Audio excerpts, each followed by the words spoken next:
Haleluya. Puji Tuhan. Haleluya. Kita boleh bersama-sama menikmati pujian penyembahan. Dan saya percaya semua kita dimanapun kita berada, kita ngalamin hadirat Tuhan. Mengalami sukacita yang dari Tuhan. Mengalami pemulihan yang dari Tuhan. Dan saya sudah menyiapkan satu bagian firman Tuhan yang ini menjadi ayat-ayat yang begitu favorit bagi saya. Saya diberkati sekali dengan ayat-ayat ini. Ada beberapa ayat yang akan saya bacakan bagi kita semua, Bapak Ibu Saudara sekalian.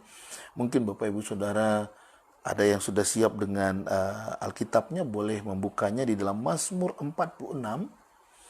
Mazmur 46 ayat yang ke-10. Tuhan. Tuhan, terima kasih untuk hadirat-Mu. Tuhan, terima kasih Tuhan, Kau dahsyat. Engkau tidak berhenti menjamah kami. Dan saat ini pun Engkau sedang menjamah setiap kami. Engkau sedang melawat setiap kami. Engkau sedang membangkitkan setiap kami. Terima kasih Tuhan. Mazmur 46 ayat yang ke-10. Mazmur 46 ayat 10 dikatakan, diamlah dan ketahuilah bahwa Akulah Allah. Sekali lagi, diamlah dan ketahuilah bahwa Akulah Allah.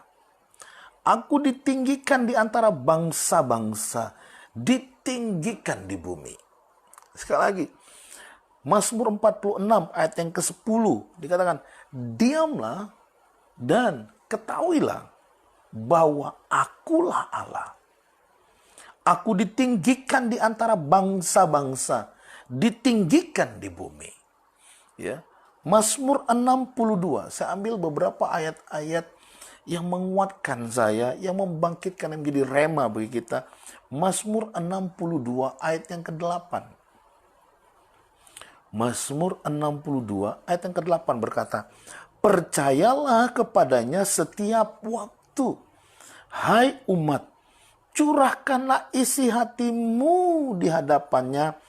Allah ialah tempat perlindungan kita. Sekali lagi saya baca. Percayalah kepadanya setiap waktu, hai umat, curahkanlah isi hatimu di hadapannya. Allah ialah tempat perlindungan kita. Bapak Ibu Saudara sekalian, hari-hari ini memang Tuhan berkata kepada kita untuk tidak terlalu banyak berkata-kata hal-hal yang negatif. Bahkan dalam kesesakan kita seringkali kata-kata yang negatif keluar. Mungkin gak Tuhan tolong saya? Mungkin gak kehidupan saya dipulihkan sama Tuhan? Mungkin gak, kayaknya sudah begini. Kayaknya sudah begini. Makanya firman Tuhan dikatakan di Mazmur 46 ayat 10 tadi dikatakan, diamlah dan ketahuilah bahwa Akulah Allah. Dikatakan, diamlah dan ketahuilah bahwa Akulah Allah. Tidak usah terlalu banyak kata-kata yang kita bersungut-sungut. Kata-kata yang gimana sih, berkeluh kesah. Tetapi maukah kita melihat ayat ini berkata, diam dan ketahuilah bahwa Akulah Allah. Nggak enak dong kalau disimpan-simpan dalam hati. Nggak mau dicurahkan kepada siapa. Tuhan katakan begini, dia ayat Mazmur 62 ayat 8 dikatakan, percayalah kepadanya setiap waktu, hai umat, curahkanlah isi hatimu di hadapannya. Allah ialah tempat perlindungan kita. Tuhan katakan kepada kita semua kita termasuk saya. Siapa sih yang gak punya masalah hari-hari ini? Ya, semua punya. Bukan cuma hari ini, tapi berturut-turut masalah banyak. Ya. Tetapi Tuhan inginkan kepada setiap kita adalah bagaimana kita mencurahkan isi hati kita kepada Tuhan. Karena Tuhan itu punya jawaban. Tuhan punya jawaban. Dalam segala sesuatu, Tuhan punya jawaban. Dalam setiap masalah kita, Dia punya jawaban. Ya. Sebelum kesaksian saya akan baca ayat ini. Mazmur 91 ayat yang ke-15. Mazmur 91 ayat yang ke-15. Bila ia berseru kepadaku, aku akan menjawab. Nah, ini enaknya. Waktu kita berseru sama Tuhan, Tuhan jawab. Waktu kita berseru nih sama Tuhan, Tuhan jawab. Makanya Tuhan katakan, Mazmur 62 ayat 8, tadi katakan, curahkan isi hatimu kepadaku. Di Mazmur 91 ayat 15 dikatakan begini, bila ia berseru, kalau kita nih berseru sama Tuhan, Tuhan katakan, aku akan menjawab. Aku akan menyertai dalam kesesakan, aku akan meluputkan dan memuliakan. Bapak Ibu Saudara, ya, inilah Tuhan yang kita sembah. Waktu kita berseru kepada Tuhan, Tuhan jawab. Tuhan sertai. Tuhan tuntun. Tuhan pimpin. Bukan hanya di dalam waktu kita bersuka cita, tapi dikatakan di sini, di dalam kesesakan kita sekalipun, Tuhan menyertai langkah-langkah kita. Karena Tuhan sudah mempersiapkan yang terbaik kepada setiap kita. Bapak Ibu Saudara sekalian, saya mau mengingatkan kepada kita semua malam hari, mari kita berseru sama Tuhan. Mengeluarkan isi hati kita kepada Tuhan di dalam doa, di dalam seruan kita. Saya ingat satu kejadian dalam kehidupan saya, di mana saya waktu itu punya hutang dalam kehidupan saya. Saya baru menikah waktu itu, tahun 2005. Saya menikah dengan istri saya. Dan bagaimana kehidupan kami waktu itu, cukup kesulitan dalam keuangan. Dan kalau dibilang kesulitan itu bagaimana ya? Intinya minus bukan nol, tapi minus. Minusnya cukup besar, Bapak Ibu Saudara sekalian. Dan saya mengalami ayat ini. Apa yang saya alami dalam ayat ini? Bagaimana saya berseru sama Tuhan, saya berkeluh kesah sama Tuhan. Tuhan, aku nggak mau hidup dalam hutang piutang, Tuhan. Aku nggak mau, Tuhan. Malu, Tuhan. Dan aku percaya juga pada saat aku hidup dalam hutang piutang, Tuhan pun malu gitu. Saya sempat dikejar oleh debt collector waktu itu dan hutang tersebut. Dan oleh karena saya sangat malu sekali, Bapak Ibu Saudara sekalian. Saya sangat malu sekali. Saya berseru-seru sama Tuhan. Saya berseru di sini, saya berkeluh kesah di menara doa, di tempat-tempat saya berdoa. Saya berkata-kata kepada Tuhan, saya menyampaikan keluh kesah saya kepada Tuhan. Dan saya tidak berkeluh kesah lagi kepada orang-orang lain. Saya tidak menceritakan kepada si A, si B, enggak. Saya berkeluh kesah sama Tuhan. Tuhan, ini kerinduanku, ini yang aku mau Tuhan, ini Tuhan, tolong Tuhan. Dan apa yang terjadi Bapak Ibu Saudara sekalian? Tuhan mengajari saya dengan detail. Secara spesifik Tuhan ngajarin saya. Kadang-kadang orang berkata, gimana mau dengerin suara Tuhan? Gimana sih caranya mau enak, hebat sekali sih orang tuh kok bisa dengar suara Tuhan? Ya, Tuhan bisa pakai hati nurani kita, firman Tuhan, pemimpin, pendeta, siapa saja Tuhan bisa pakai. Pada saat saya merenungkan, waktu saya berdoa, saya bersendirian di menara doa, di tempat saya berdoa, ya, saya berkata-kata dengan Tuhan dan Tuhan menuntun saya dengan suara hati nurani saya. Tuhan katakan lakukan ini secara detail, Bapak Ibu Saudara sekalian. Saya mengalami ayat ini. Bila ia berseru kepadaku, aku akan menjawab. Saya sungguh mengalami ayat ini. Saya sungguh mengalami ayat ini. Apa yang terjadi? Waktu itu saya dan istri saya, kami merancangkan bulan 12, ini bulan Januari, saya lupa 2000 berapa ya. Ya, saya merancangkan dengan istri saya akan satu perjalanan pulang kampung. Dan waktu itu kami membutuhkan uang setelah kami hitung-hitung berdua suami istri. kami berdoa dan kami minta di depan Tuhan, Tuhan minta 10 juta Tuhan untuk acara di kampung dan semua perjalanan. Uang nol. Bulan Januari itu nol, Bapak Ibu Saudara sekalian. Apa yang terjadi? Sampai bulan 6 tetap nol uang di bank, nggak ada uang sama sekali. Secukupnya saja untuk makan, minum, dan pakai. Habis itu habis. Apa yang terjadi? Kami suami istri datang duduk di hadapan Tuhan lagi, berdoa sama-sama. Saya sharing dengan istri saya, gimana ya kok nggak dikasih Tuhan ya? Saya nggak tahu apakah istri saya yang ngomong waktu itu, apa saya yang ngomong waktu itu. Dia bilang, kayaknya 10 juta nggak cukup nih. Akhirnya apa yang kami lakukan? Kami increase, kami tambah. Ya, kami tambah. Tuhan, bukannya kami turunkan, tapi kami bilang, Tuhan, kayak 10 juta nggak cukup. Kami minta 15 juta, Tuhan. Kami minta 15 juta, Tuhan. Wah, kami berdoa sungguh-sungguh. Dan kami bekerja, pastinya. Jangan cuma minta. Tapi Tuhan mau anak-anaknya itu bukan menjadi anak-anak yang instan, anak-anak yang pemalas. Tuhan nggak mau begitu. Tuhan mau saya kerja, lakukan sesuatu dengan lebih lagi, nggak sekedar yang biasa-biasanya. Ya, waktu itu saya mulai buka sebuah usaha, Bapak Ibu Saudara sekalian. Dan apa yang terjadi? Apa yang terjadi? Bulan 6, bulan 7 masih nol. Bulan 8 masih nol. Bulan 9. Waduh. Kalau saya ingat itu, saya cuma bisa bilang, awesome God. Awesome God. Tuhan dahsyat. Tuhan dahsyat. Tuhan dahsyat. Apa yang saya percaya?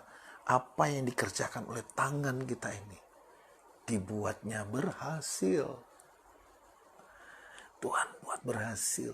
Beruntung Tuhan yang buat. Bukan manusia yang buat. Tuhan yang buat. Apa saja. Kalau untuk menceritakan hal ini, Bapak Ibu Saudara sekalian, aduh, saya nggak ada cukup kata untuk melukiskan betapa dahsyatnya Tuhan itu. Apa yang terjadi? September, wah, itu dimulai dibukakan bagaimana bisnis yang waktu saya lakukan waktu itu diberkati dengan cara Tuhan yang begitu ajaib, begitu luar biasa. Singkat cerita. Bulan Desember, waktunya kami harus pulang ke kampung. Kami bukan hanya menerima 15 juta, Bapak Ibu Saudara sekalian. Saya mau katakan, kami terima 30 juta. Berkat dari Tuhan. Dari usaha yang kami kerjakan itu.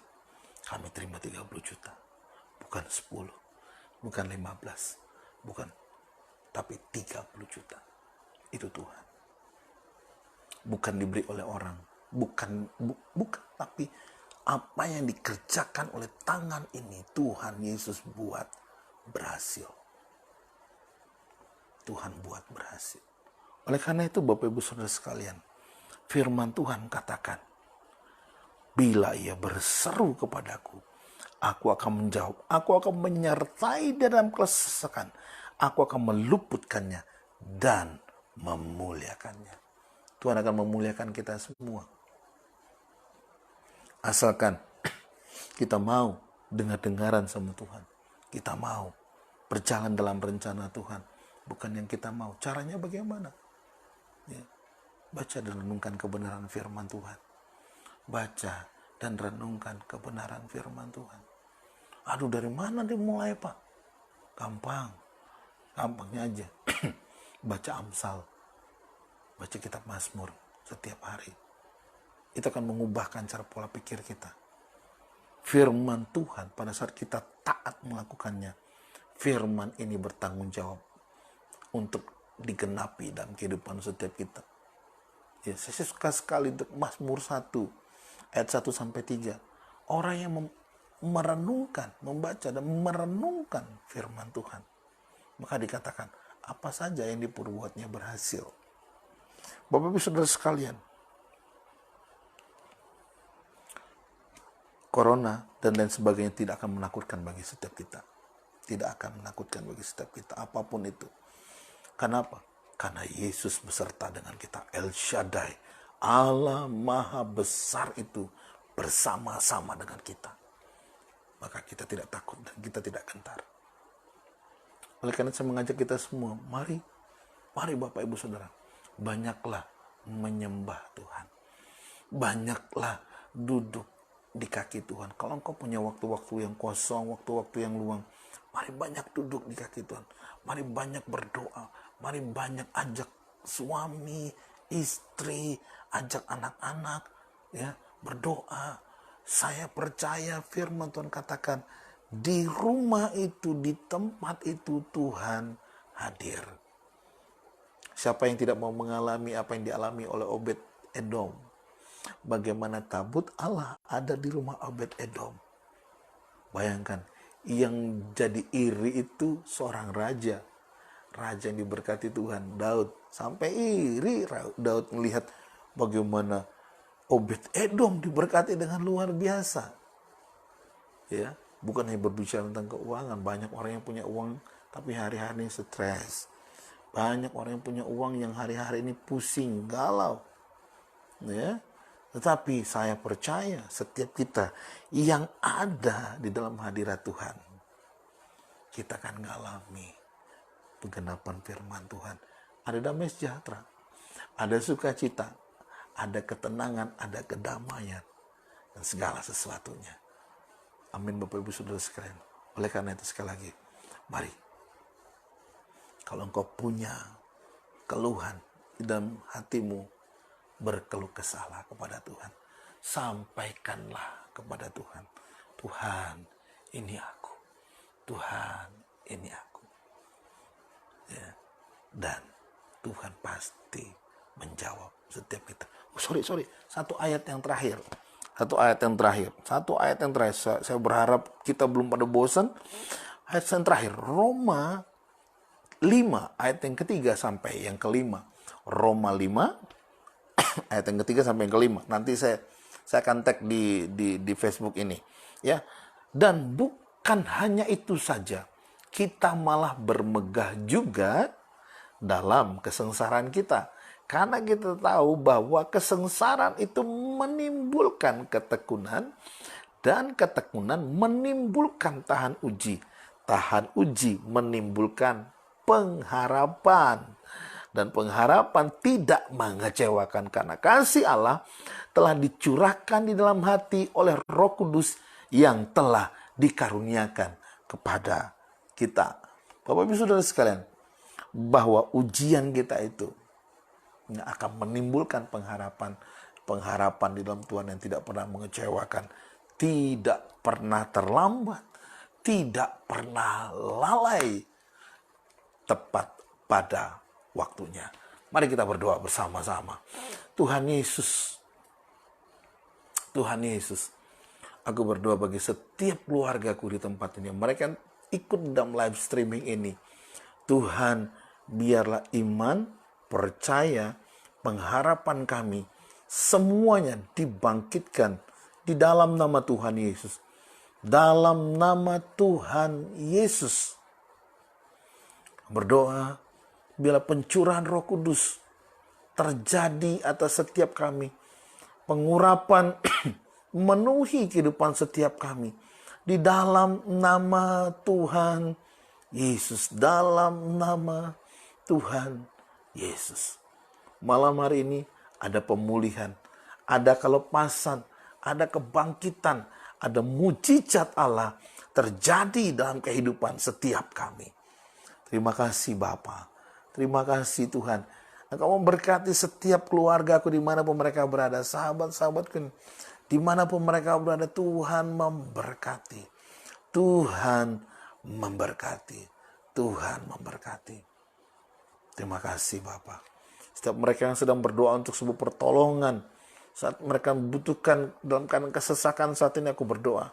Tuhan campur tangan. Tuhan menolong. Tuhan menyembuhkan. Terima kasih Bapa. Terima kasih Tuhan. Terima kasih ya Allahku. Terima kasih ya Roh Kudus. Terpujilah Engkau Bapa. Terpujilah Engkau. Dalam nama Tuhan Yesus. Haleluya. Amin.